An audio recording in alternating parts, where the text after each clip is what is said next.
حضرت ابو سعید خدری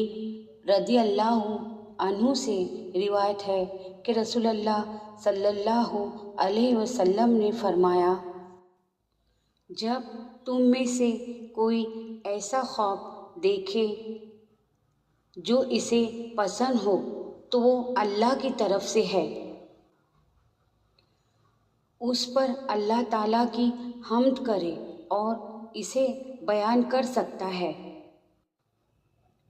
اور اگر کوئی ایسا خواب دیکھے جو